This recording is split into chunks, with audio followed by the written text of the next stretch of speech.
Chapter number 13 financial statements analysis and introduction.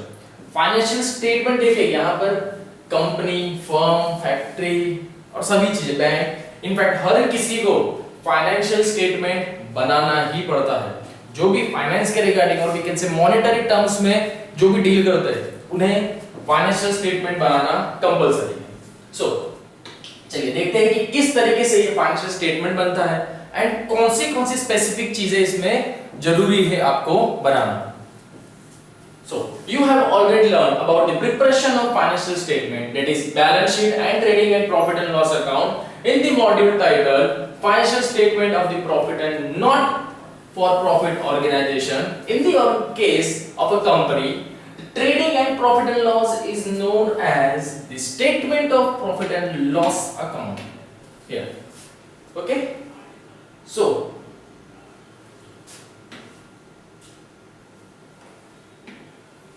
चलिए just a second.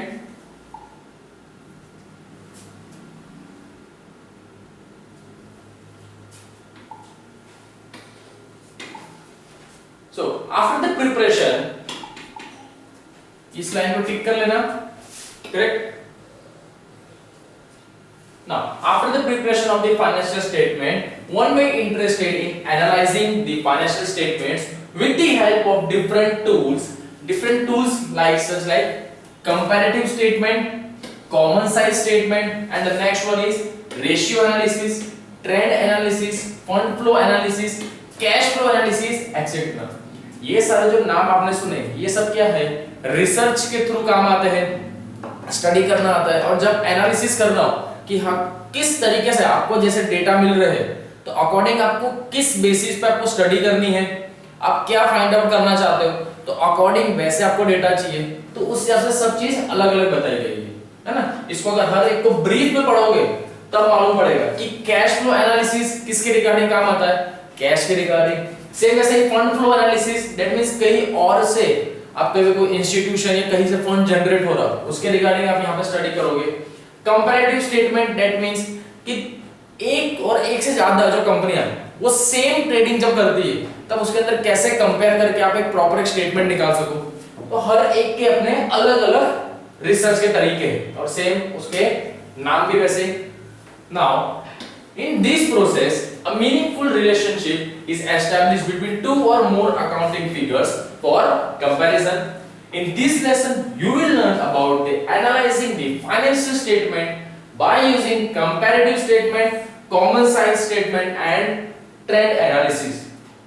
जबकि हम इस चैप्टर में कौन से पढ़ेंगे, कंपैरेटिव स्टेटमेंट देखेंगे, कॉमन साइज स्टेटमेंट देखेंगे एंड ट्रेंड एनालिसिस को यहाँ पर हम लोग स्टडी करेंगे।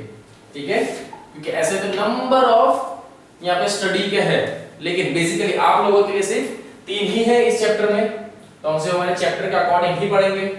Now the way in which the various items of statement of profit and loss and the balance sheet should be presented in the given in schedule number 4 of part 1 of the Companies Act 1956 of 1956. The modification format of both statement are given in schedule 6 part 1 in is as under. चलिए तो किस तरीके से format, इसका format note down कर लो आज बराबर आप लोग, क्योंकि जब तक फॉर्मेट याद नहीं होगा आप आगे की कोई भी सम बराबर नहीं कर पाओगे, है ना। इसलिए फॉर्मेट की प्रैक्टिस करो, जितने टाइम्स हो सके उतने टाइम्स फॉर्मेट को प्रैक्टिस करो कि हम बार-बार बनाओ इस तरीके से, याद करो इन सबको। फर्स्ट देखिए क्या दिया है, form of statement I have profit and loss. Profit and loss का स्टेटमेंट देखिए कुछ इस तरीके से आपका फॉर्मेट बनेगा। So statement of profit and loss for the year ended on date of the end, कि जिस दिन वो एंड हो रहा हो उस दिन की यहाँ पर आपको क्या देनी होगी, स्पेसिफिक डेट देनी होगी। Then revenue from operation, particular note number, figure for the current period and the figure for the previous reporting year. बराबर दो है आपका, एक पास्ट वाला और एक करंट, जिसके अंदर किस तरीके से चलेगा, revenue from operation, second one other incomes, हम इसे स्टडी करेंगे कि इसके अंदर क्या है। अभी आप सिर्फ पहले फॉर्मेट देख लो। देन टोटल रेवेन्यू का मतलब क्या हुआ, रेवेन्यू फ्रॉम ऑपरेशन और अदर इनकम को टोटल आएगा यहाँ पे, है ना। चलिए देन उसके बाद क्या पॉइंट आ जाता है, एक्सपेंसेस। नेक्स्ट पॉइंट क्या आ गया आपका expenses. So cost of material consumed, business के रिगार्डिंग जितने भी एक्सपेंस होंगे वो सारे यहीं पर आएंगे, जैसे cost of material, purchase in stock in trade, change in inventories, goods work in progress, stock in trade, employees benefit expense, finance cost, depreciation and amortisation expense, other expenses, ठीक है, एंड एक्सेट्रा। और भी जितने expense business के regarding होंगे वो सारे यहीं पर आएंगे। एंड एक्सपेंस का यहां पर हो जाएगा टोटल, जैसे हमने इनकम का रेवेन्यू का टोटल किया वैसे यहां पर एक्सपेंस का टोटल। नेक्स्ट स्टेप क्या होगी, profit before tax. That means profit before tax का मतलब क्या हो गया कि भाई आपके जितने रेवेन्यू थे, टोटल रेवेन्यू माइनस आपके एक्सपेंस, बराबर। सीधी सी बात है, रेवेन्यू हमेशा क्या होना चाहिए, ज्यादा किसके कंपेयर में, एक्सपेंस के कंपेयर में, तभी आपको क्या मिल पाएगा, प्रॉफिट बोलो या इनकम जनरेट कर पाओगे। जितनी आवक है नहीं उससे ज्यादा खर्चे कर रहे हो तो वो तो लॉस हो गया, बराबर। इससे रेवेन्यू ज्यादा और एक्सपेंस, एट द एंड जो अमाउंट आई वो आपका क्या आएगा, डिफरेंस अमाउंट आएगी। तो प्लस में तो भाई हाँ यार मेरे पास इतना प्रॉफिट है, बट ये कैसा प्रॉफिट है भाई आप बिजनेसमैन हो तो आपको टैक्स तो देना ही होगा, ठीक है। बिफोर टैक्स कैसी है ये प्रॉफिट तो, लेकिन कैसा है, टैक्स देने से पहले वाला है। सो वो अमाउंट यहां पे, अब कितना परसेंट टैक्स लगता है ना, टैक्स की अमाउंट आपको ज्यादा देना परसेंटेज में बता दी जाएगी या लमसम अमाउंट भी बताई जाती है, बट बेसिकली क्या होता है परसेंटेज में वैल्यू चलती है। सो कितना प्रॉफिट हुआ है उसके ऊपर कितना टैक्स लगेगा उतने परसेंट निकालो। यहां पर क्या करोगे, लेस टैक्स हटा दिया। नेक्स्ट जो amount I, profit and loss for the year, इस साल का आपका प्रॉफिट कितना आया आफ्टर टैक्स, कैसा आया है ये आफ्टर टैक्स, है ना। आफ्टर टैक्स की आपकी यहां पे आएगी अमाउंट, क्लियर। चलिए then statement of profit and loss in the financial statement that shows the performance of the company over a period of time. In short exactly यहां पे क्या बताया जा रहा है कि profit and loss her company क्यों मेंटेन करती है। सीधी सी बात है, डाउट कि सर क्यों ये लोग मेंटेन कर रहे हैं, जो देना है करना है बात खत्म। बट इसके अंदर कैसा है कि आप भी कौन सी कंपनी का प्रोडक्ट लेना हो नहीं लेना हो ये आप लोग भी डिसाइड करते हो। रीजन क्या, कारण क्या होता है, क्योंकि आप मार्केट में सुनते हो उन सभी ब्रांड के बारे में कि अच्छा इस ब्रांड की चीज अच्छी नहीं है या सही नहीं है, कैसी है, क्वालिटी बराबर है या नहीं है। तो ये सारी चीज आपको कैसे पता चलती है। ऐसा नहीं है कि कंपनी का जो मेन ओनर है वो आपके पास आके बता रहा है, नहीं। कंपनी अपनी बैलेंस शीट मेंटेन करती है, उसमें बताती है कि भाई मेरा देखो प्रॉफिट भी इतना हुआ है, मैंने यहाँ पर इन्वेस्टमेंट कर रहा हूँ, तो साथ ही साथ लोगों को इतना भरोसा भी होता है। सेम वही साइड पे कंपनी को हमेशा सच बताना होता है उसकी बैलेंस शीट पे कि वो अगर उसने प्रॉफिट किया तो प्रॉफिट, या उसे लॉस हो रहा हो तो लॉस, बराबर। तो उसी के ऊपर लोग एनालिसिस करते हैं कि भाई अगर इसका इतना रेवेन्यू इतना प्रॉफिट हो रहा है तो सामने इतना इसे लॉस हो रहा है। सब अपने अपने क्या बोलते हैं बाइफरकेशन देते हैं कि हाँ मुझे ये समझ में आ रहा है, इस तरीके से डिसीजन लिया जाएगा। एट द एंड जब इसे लॉस हो रहा हो, है ना, लॉस हो रहा हो तो कितने ही लोग, कैसे पता चलेगा जो हमारे शेयर होल्डर है कि अरे लॉस हो गया, पता चल ही रहा है, तो वो बैलेंस शीट देखते हैं कि बैलेंस शीट से पता चलता है कि कंपनी प्रॉफिट पे जा रही है, न्यूट्रल है या लॉस पे जा रही है, बराबर। इन्वेस्टमेंट भी हम तभी करेंगे सेम, इसीलिए कंपनी यहां पर क्या करती है, अपने कैपिटल जो प्रॉफिट एंड लॉस है उसे प्रॉपर मेंटेन करती है। रीजन भाई टैक्स भरना नहीं होगा, करेक्ट, टैक्स भरना होगा। और एज पर कंपनीज एक्ट 1956 के अकॉर्डिंग सभी कंपनियों को कंपलसरी है कि उन्हें trading account and profit and loss account compulsory बनाना है। So now here statement of profit and loss is similarly to trading and profit and loss account prepared by proprietorship and the partnership firm.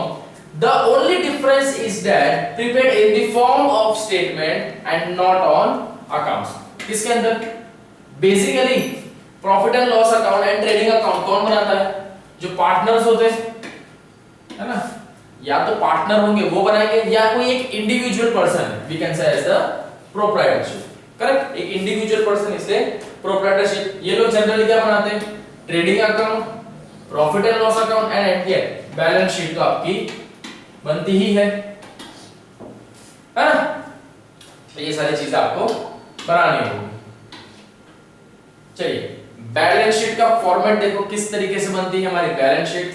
So name of the company, आपको कोई भी question के अंदर specific बताया जाएगा कि कौन सी company का है। हमने अभी इतने सारे एग्जांपल देखे, है ना, रिलेटेड हमने इतने चैप्टर्स पढ़े, उसके अंदर देखिए कोई भी पर्सन हो या किसी कंपनी का नाम है, उसमें आता ही है कि भाई ये कंपनी ने इतने शेयर इशू किए, या इस कंपनी ने इतने पैसे दिए या हमें मिले। एक स्पेसिफिक आपको एक किसी की आइडेंटिटी दी जाती है, करेक्ट। सो यहां पर आप नेम ऑफ द कंपनी में कंपलसरी नेम आएगा उस कंपनी का, एंड हमेशा याद रखना कि balance sheet at the end of year बनती है। कब बनती है? Eight the end of year. Depend करेगा वो कौन सा अकाउंटिंग ईयर फॉलो कर रहे हैं या कैलेंडर ईयर, है ना। 31/12 है या 31st 3 है, बस इस पे आपको ध्यान देना होगा। सो सेम फॉर्मेट वैसा ही बनेगा, current period and previous period का होगा। फॉर्मेट देख लो कैसा बनता है।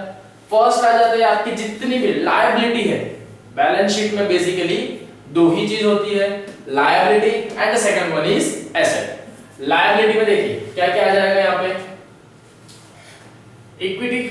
इक्विटी एंड लायबिलिटी, स्पेस नहीं है, equity and liability. So first क्या है? शेयर होल्डर फंड, उसमें आपके सब point share capital, reserve and surplus, money received against share warrant. Second share application money pending, allotment, याद आ रहा है कुछ? अलॉटमेंट के रिगार्डिंग एप्लीकेशन हमने पैसे लिए थे, अकॉर्डिंग शेयर दिए, उसके सामने हमें हमारे पैसे मिले। नॉन करंट लायबिलिटी, ठीक है, नॉन करंट लायबिलिटी का मतलब क्या होगा?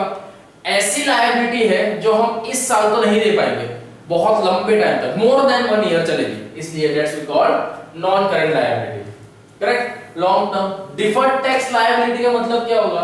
भाई ये ऐसा टैक्स है जो अभी तक हमने चुकाया नहीं है, चुकाना बाकी है ना, यह प्रीवियस ईयर का होता है deferred tax liability. Other long term liability, business के रिगार्डिंग तो ठीक है, लेकिन साथ ही साथ आपने जो हमारा बिजनेस है उसके रिगार्डिंग तो लोन लिया ही होगा, लेकिन साथ ही साथ दूसरा एक खर्चा क्या हो गया कि भाई मेरा सपोज जो बिजनेस है, पेपर बनाने का बिजनेस है, बराबर, न्यूज़पेपर का, बट लेकिन स्टिल मुझे पार्किंग की जगह भी चाहिए, तो उसके लिए मैंने लोन लिया है ताकि वो बना सकूं। So still it's an other long term liability. मेरे बिजनेस से अफेक्ट नहीं है कि पार्किंग नहीं होगी तो मेरा बिजनेस नहीं चलेगा, लेकिन स्टिल मुझे उसकी जरूरत है, बराबर, इसलिए। Then long term provisions, future के लिए हम लोग प्रोविजंस बना कर रखते हैं, जैसे आप लोग कहीं ना कहीं घर पे सेविंग करके रखते हो, आरडी अकाउंट है आपके घर पे, गुल्लक होगी, है ना, तो वैसे ही कंपनी भी अपना एक प्रोविजन बनाती है फ्यूचर में, वी कैन से रिजर्व भी बनाती है। देन करंट लायबिलिटीज जनरली कैसी होती है?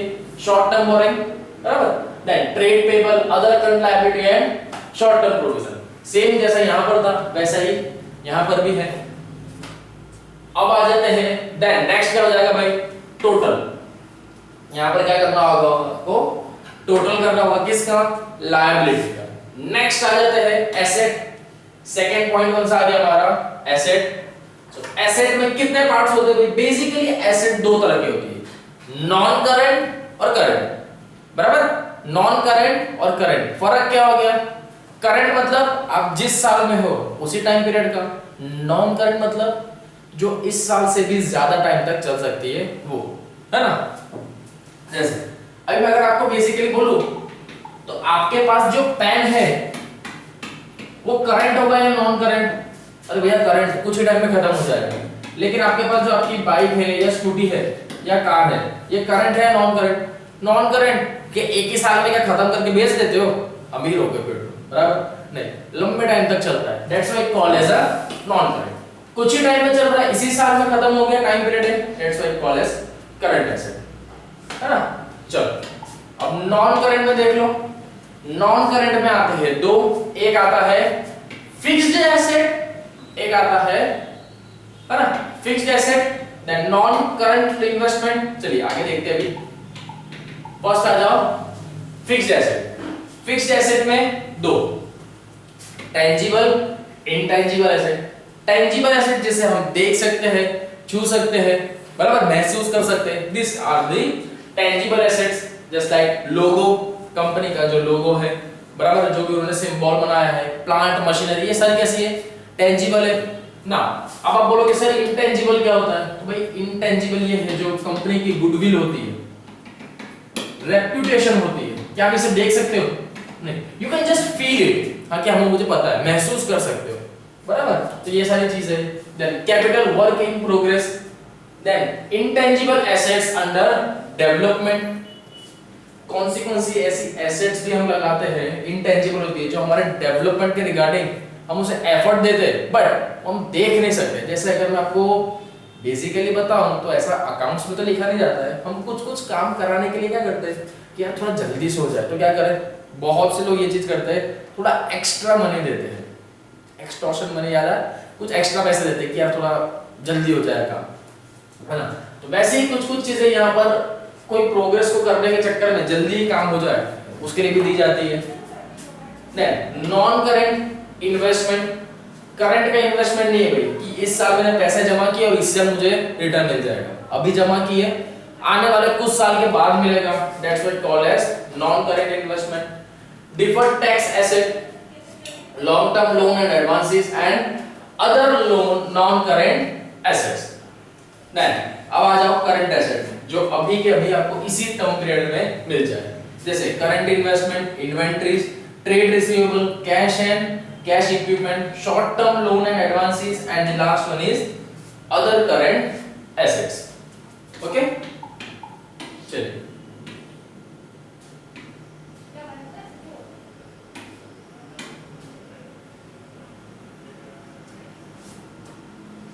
then balance sheet as prescribed in schedule 6 part 1 of the Companies Act 1956 is broadly divided into two parts।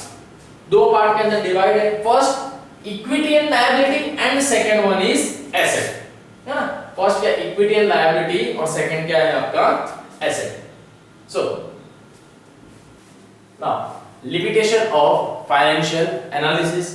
Here financial analysis helps the interested parties to make an assessment of the earning capacity and the financial soundness of a business enterprise, but such analysis has its own limitation। analysis का मतलब यहाँ पर क्या होता है, कोई भी particular चीज को यहाँ पे स्टडी कर रहे हो उसके रिगार्डिंग, है ना। so such limitation should be kept in mind while using information provided by the financial analysis। Some of the limitations are as follows। यहाँ पर आपको क्या बताया गया है, if अगर आप कुछ स्टडी कर रहे हो, है ना, पर्टिकुलर आपको कहीं पर अगर इन्वेस्टमेंट करना है तो उस पर्टिकुलर टाइम पे आप क्या करोगे, उस कंपनी के बारे में देखोगे कि क्या इनकी बैलेंस शीट के अंदर क्या इनकी लायबिलिटी ज्यादा तो नहीं है एज कंपेयर टू उनके रिजर्व के सामने, बराबर। किसी भी कंपनी का रिजर्व ज्यादा होना चाहिए उसके कंपेयर की लायबिलिटी में। रीजन, क्योंकि अगर जितना ज्यादा रिजर्व होगा, इफ अगर सपोज कंपनी को लॉस भी होता है तो भी स्टिल कंपनी लायबिलिटी जो होगी वो अपने रिजर्व में से ही सेट ऑफ कर देगी, बराबर। सो यहां पर क्या बताया गया है कि आपको सर्टेन काइंड्स ऑफ लिमिटेशन रखनी चाहिए कि आपको जो भी इंफॉर्मेशन मिले, ऐसा नहीं कि जो इंफॉर्मेशन मिले डायरेक्ट इंप्लीमेंट कर दो, उसको भी आपको स्टडी करना होगा, है ना। So first limitation of financial statement. Now here financial analysis is based on financial statement, but financial statement themselves suffer from certain limitation, hence the limitation of financial statement are also the limitation of their analysis। financial statement bar bar word use हो रहा है, that means जो monetary value में होता है सारी चीजें, है ना, that's called financial, and उसी को proper एक statement के तौर पर बता रहे हो। so ये क्या हो गया financial statement, कि आपके पैसे का जो लेन देन है, आपने कहां पे इन्वेस्ट किया है, कहां से आपके पास पैसा आ रहा है, वो सारी चीजें आप एक शीट मेंटेन करके उसके अंदर आप स्पेसिफिकली बताते हो। Now for example A, sometimes the information given in financial statement are incomplete and not authentic। Correct, ये पॉसिबिलिटी ज्यादा होती है कि कितनी बार इंफॉर्मेशन तो होती है बट लेकिन आधी अधूरी होती है, जैसे आपके एग्जाम में देख लो कि कोई भी क्वेश्चन पेपर आप सॉल्व करते हो लेकिन कुछ पॉइंट नहीं आते तो हम क्या छोड़ के आ जाते हैं, बराबर। सेम ऐसा ही कितनी इंफॉर्मेशन होती है जो चीज मिल ही नहीं पाती। B, financial statement are based on accounting concept and convention, बराबर। किस पे डिपेंड होता है? अकाउंटिंग कॉन्सेप्ट पे, कि भाई सामने वाले को अकाउंटिंग का कॉन्सेप्ट कितना क्लियर है, वो उस बेसिस पे बनाएगा accounts statement. Now as such the utility of financial analysis is decreased due to shortcoming of financial analysis. Now the second one is affected by window dressing. Now some firms resort to window dressing their financial statement to cover up bad financial position on the eve of accounting date. For example, they may not record the purchase made at the end of the year, or they may overvalue their closing stock. In such cases, the result obtained by the analysis of financial statement will be misleading. सीधी सी बात है ना कि भाई अगर आप अपना purchasing दिखा रहे हो और उसके सामने सेल्स बता रहे हो तो वो तो कभी भी टैली ही नहीं हो पाएगा, क्योंकि आप ऐसी क्या चीजें बेच रहे हो जो आपने खरीदी ही नहीं। साथ ही साथ में अगर आप अपना क्लोजिंग स्टॉक वैल्यू ज्यादा दिखाओगे तो इसका मतलब क्या होगा कि भाई आपने परचेज तो इतना किया ही नहीं जितना आप सेल्स बता रहे हो, उसी के सामने आप अपना क्लोजिंग भी ज्यादा दिखा रहे हो, तो बेचा कि नहीं बेचा, बराबर। तो यहाँ पर आपको इसका प्रॉपर वे और कैसे प्रॉपर फाइनेंशियल स्टेटमेंट यहाँ पे नहीं मिल रहा होगा। Then different accounting policies.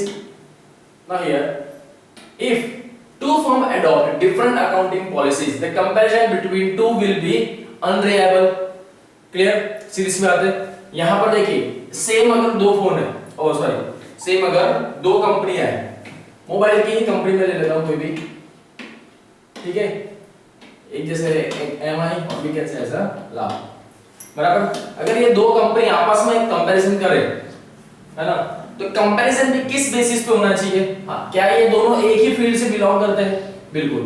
यहाँ पर अगर देखा जाए तो मोबाइल के रिगार्डिंग ये एक ही फील्ड से है, सो हम सिर्फ कंपैरिजन फोन का ही करेंगे, क्योंकि एमआई अदर ब्रांड्स में भी है, लावा सिर्फ मोबाइल्स के अंदर है।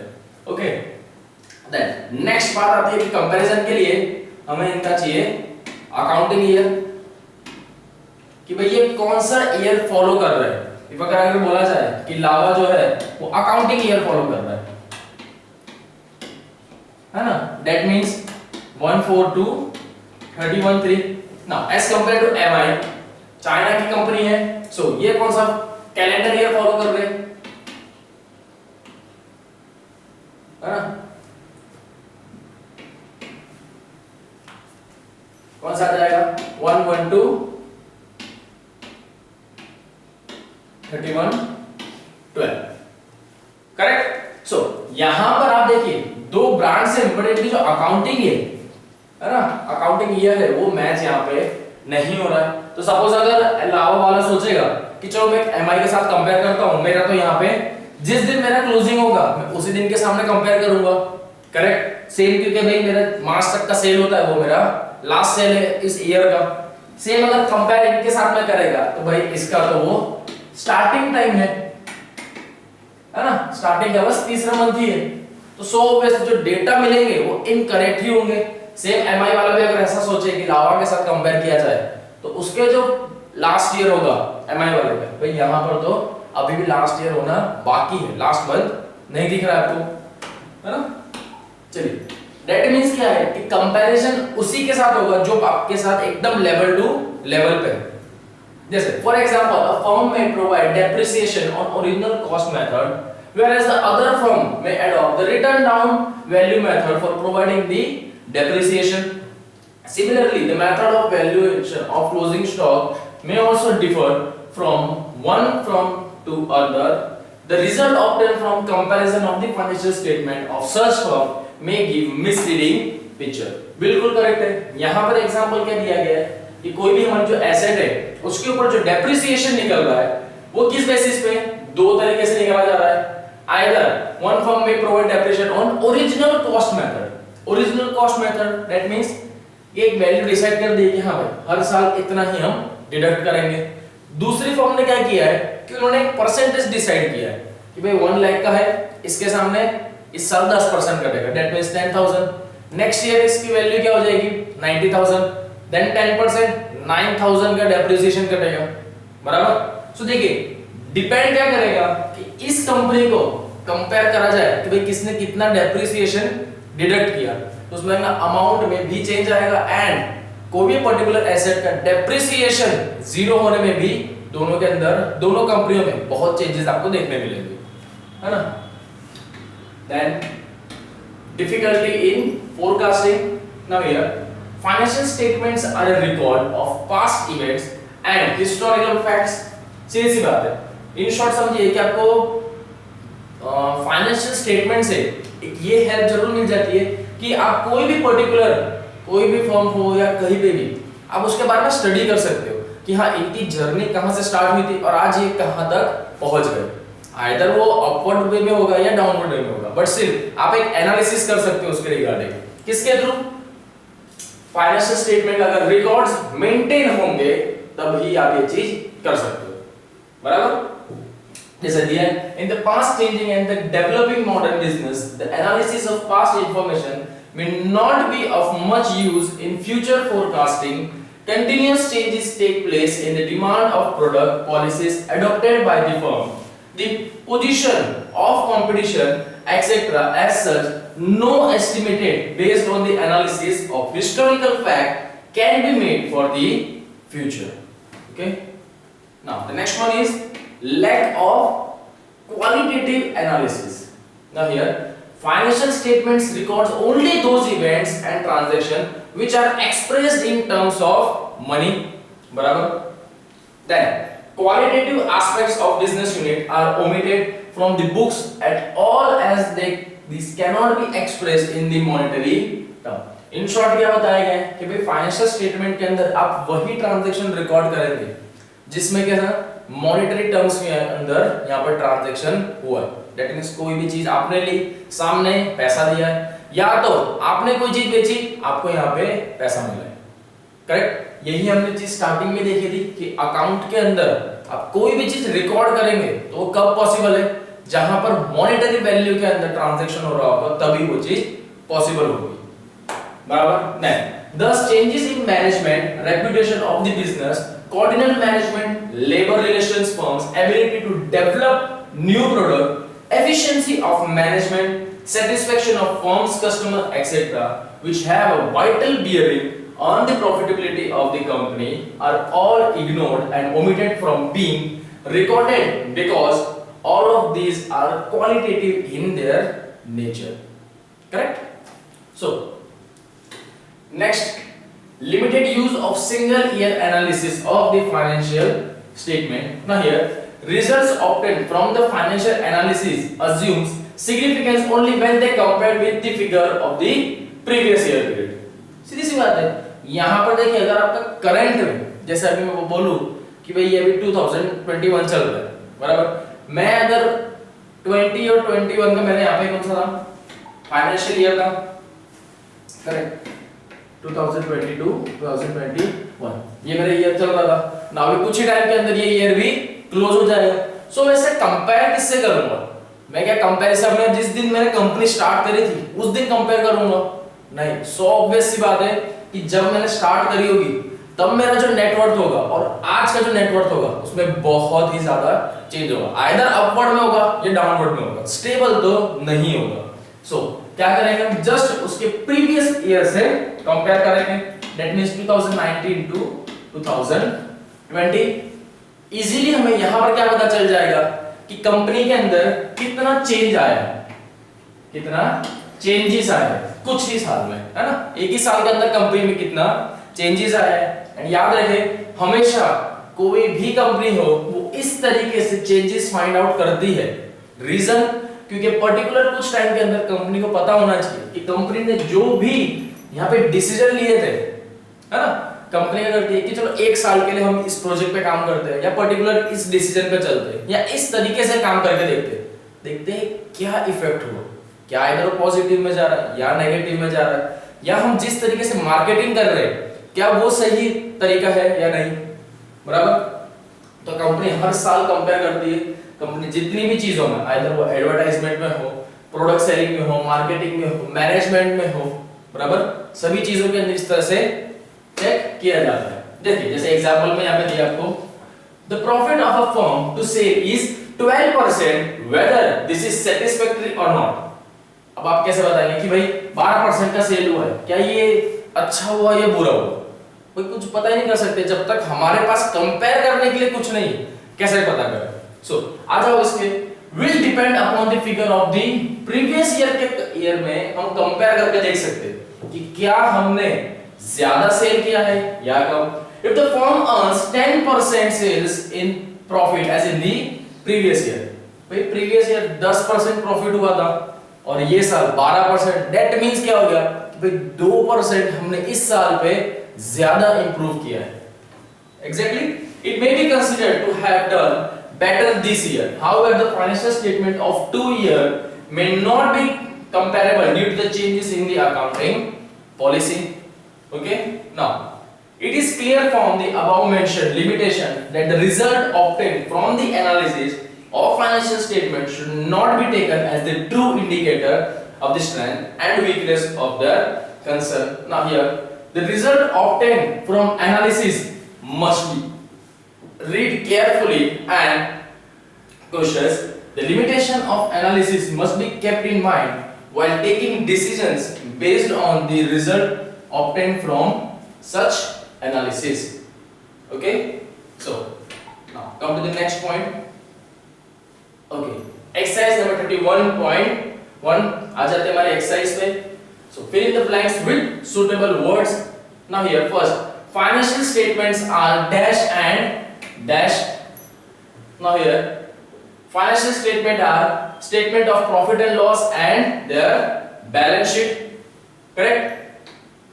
Then the term financial analysis includes both dash and dash. क्या include होता है उसके अंदर? Analysis and their interpretation. Correct? Then in order to ascertain in the financial status of the business, every enterprise prepares dash statement. कौन सा statement prepare करने के लिए बोलती है? जब भी आप फाइनेंशियल स्टेटस के रिगार्डिंग बात करो, फाइनेंशियल स्टेटमेंट, करेक्ट? कौन सा हो जाता है उस टाइम पे? Financial statement. Then financial statement are mainly prepared for dash purpose. क्यों फाइनेंशियल स्टेटमेंट बनाया जाता है? सिर्फ एक मोटिव होता है बेसिकली, या देखा जाए तो सबसे टॉप लेवल पे जो मोटिव है वो क्या होगा कि भाई डिसीजन मेकिंग के लिए हम फाइनेंशियल स्टेटमेंट बनाते हैं। सर क्यों फाइनेंशियल स्टेटमेंट बनाते हैं? क्योंकि हमने पहले भी फाइनेंशियल स्टेटमेंट बनाया है और अब भी बनाएंगे, ताकि कंपेयर करके देख सके कि क्या हमारे बिजनेस में हमने जो एक न्यू तरीका अपनाया है, क्या उससे बिजनेस को कुछ अफेक्ट हो भी रहा है या नहीं हो रहा है। ओके, सो डिसीजन पर्पस के लिए होता है वो। Here you have decision making. Okay, चलिए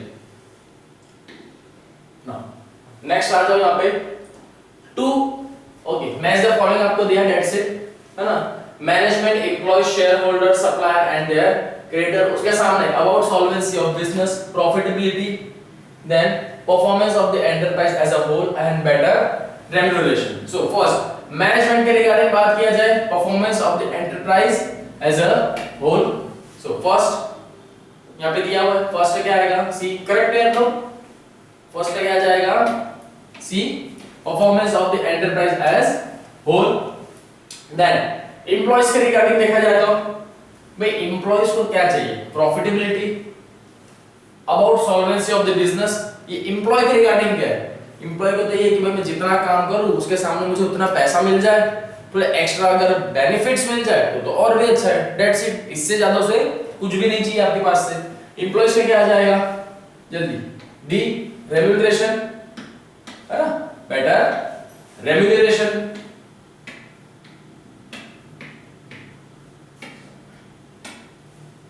करेक्ट? ऐसे में अच्छा दिख रहा है, कुछ पता चल जाएगा शायद आपको तो भाई किसका क्या आंसर है। डार्क डार्क मोड पे दिख रहा है। सो नाउ शेयर होल्डर्स के लिए क्या होगा भाई? शेयर होल्डर्स के रिगार्डिंग एक ही चीज इनको यहाँ पे दिखेगी, क्या होगी? Profitability, that's it. तो उसका तो एक ही चीज पे इंटरेस्ट है, प्रॉफिट, है ना? इंटरेस्ट किस पे होगा? प्रॉफिट पे। एंड द लास्ट क्या बचा है, supplier and creditor about solvency of the business, correct. चलिए now state whether the following statement are true और they are false. If two firm adopt different accounting policy the comparison between the two will be unreliable. बिल्कुल सही बात है, क्योंकि आप उनके अंदर अगर दो फर्म है जिन्होंने डिफरेंट अकाउंटिंग पॉलिसी लेकर रखी हुई है तो क्या आप उन्हें कंपेयर कर सकते हो? बिल्कुल नहीं, हम उन्हें कंपेयर नहीं कर पाएंगे। तो क्या है वो सही आंसर है ना, सही बताया गया है।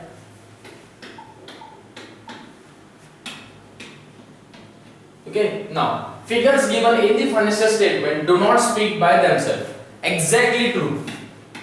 क्या बताया जा रहा है कि भाई जो आपको फिगर दिए हुए, सपोज मैं आपको एक साल का डेटा दे देता हूं, जैसे सपोज 2020 का मैं आपको डेटा दे देता हूं, सो आपको डेटा यहाँ पे दे दिया गया। क्या आप यहाँ पर मुझे बता पाओगे कि भाई अगर मैं आपको बताऊं कि मेरा सेल्स है वो 100 करोड़ का हुआ है, जिसके सामने मैंने परचेज किया था 50 करोड़ का प्रोडक्ट परचेज किया था, मेरा बैड डेट इतना है और सारी चीजें लायबिलिटी मेरी क्रिएट करके बता दे इतनी है, तो क्या आप बता सकते हो कि यहाँ पर प्रॉफिट हुआ या लॉस हुआ है? मुझे बिल्कुल भी नहीं, क्योंकि आपके पास एक ही ईयर का फाइनेंशियल स्टेटमेंट है, कंपैरिजन तो कर नहीं सकते। तो नॉट बोला गया है इसलिए ये ट्रू है। इफ अगर स्टेटमेंट स्पीक होता तब हम यहाँ पे फॉल्स लिखते। याद रखना नेगेटिव के सामने हमेशा नेगेटिव नहीं आता है, ठीक है। So then financial statements are record of past events and historical facts. Exactly इसी बेसिस पे बनते हो। एंड हमारे जो डिसीजन भी होते हैं वो किस बेसिस पे होते हैं? फाइनेंशियली पहले साल क्या हुआ था उस बेसिस पे ही हम डिसाइड करते हैं कि अगली बार हमें क्या करना है ना। चलिए नेक्स्ट आता है 31.3 techniques and tools of financial statement analysis. Now here financial statement give complete information about assets, liabilities, equity, reserves, expense and profit and loss of an enterprise. Now here they are not readily understandable to interested parties like creditors, shareholder, investor, etc. Thus various techniques are used for analyzing and interpreting the financial statement. Techniques of analysis of financial statement are mainly classified into three categories. कौन सी तीन category में आएंगे? Exam point of view में आपको if I think exam में, हाँ बिल्कुल exam में ये चीज आपको पूछी जा सकती है।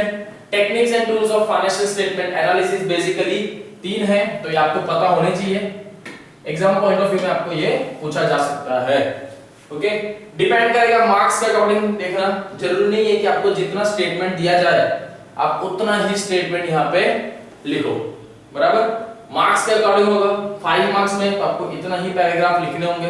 अराउंड 2 मार्क्स का हो रहा है तो जस्ट आप एक टाइटल दो, एक मेनली 1 और 2 लाइन का आप एक्सप्लेनेशन दे दो, दैट्स इट, बहुत हो। Okay, so now here first is cross sectional analysis. Now it is also known as interfirm comparison. लिख लेना, टिक कर लो इसको, एमसीक्यू में पूछा जा सकता है। Now, this analysis helps in analyzing financial characteristics of an enterprise with financial characteristics of another similar enterprise in that accounting period. Just like example में समझना, if company A दिया हुआ है, if company A earns 15% profit of the capital invested, जितना company ने capital दिया था उसके सामने कंपनी ने यहाँ पे कितना प्रॉफिट कमाया है? 15%। कैपिटल के कंपेयर में 15%.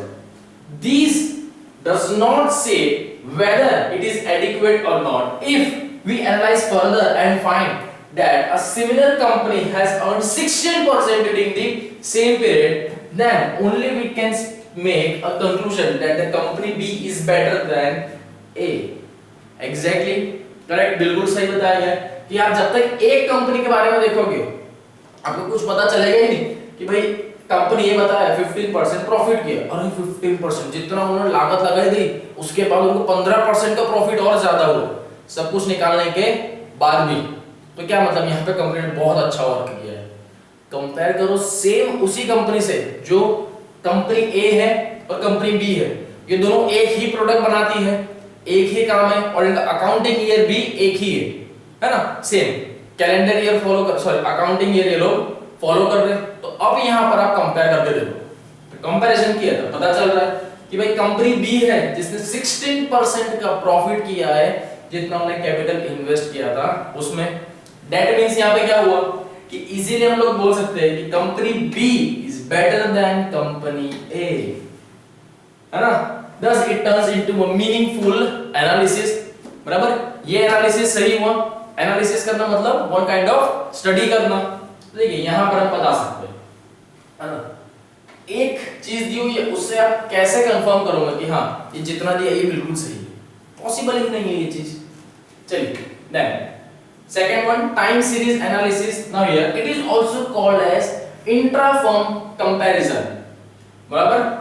याद रखना, देखिए जितने भी आपको ये बताए जा रहे हैं ना इस तरीके से, इन सभी को याद रखना, पूछा जाता है। बहुत माइनर फर्क है। टाइम सीरीज में इंट्रा फर्म कंपैरिजन बोला जाता है, साथ ही साथ क्रॉस सेक्शनल एनालिसिस में इंटर फर्म कंपैरिजन है ना। इंटर फर्म के अंदर की बात है यहाँ पे, इंटर फर्म कंपैरिजन, बराबर। देन इंट्रा फर्म कंपैरिजन की बात है। According to this method, the relationship between different items of financial statement is established, comparison are made and results obtained. Now, the basis of comparison may be, देखिए किस तरीके से comparison यहाँ पे हो सकते हैं। So, comparison of the financial statement of different year of the same business unit, है ना, comparison of the financial statement of different year of the same business units. Next one, comparison of financial statement of a particular year of a different business units, बराबर same. चलिए last one आ जाता है यहाँ पे हमारा cross sectional cum time series analysis. Now this analysis is intended to compare the financial characteristics of two और more enterprise for a defined accounting period. It is possible to extend such a comparison over the year. Now here, this approach is most effective in the analysis of the financial statement. Regarding याद रखिए अगर exam में आपको पूछा जाए, the dash one is the most effective analysis in their or of the financial statement. That is cross-sectional cum time series analysis. Okay, so the analysis and interpretation of financial statement is used to determine the financial position, of the particular company. Okay, then a number of tools or methods or devices are used to study the relationship between financial statement. इसका मतलब ये नहीं है कि number of method, device, tool, वो हथौड़ी खिल्ली वो सब नहीं। क्या बताया कि number of तरीके हैं कि जिसके तरीके से हम इंफॉर्मेशन जनरेट कर सकते हैं, बराबर। आपने भी देखा होगा बहुत से ऐसे तरीके होते हैं कि आप फाइनेंशियल बैलेंस शीट को तो स्टडी करो ही, साथ ही साथ में आप जितने शेयर होल्डर है उनसे भी डिसीजन लो, उनसे भी बात की जाए, कंपनी का ओवरऑल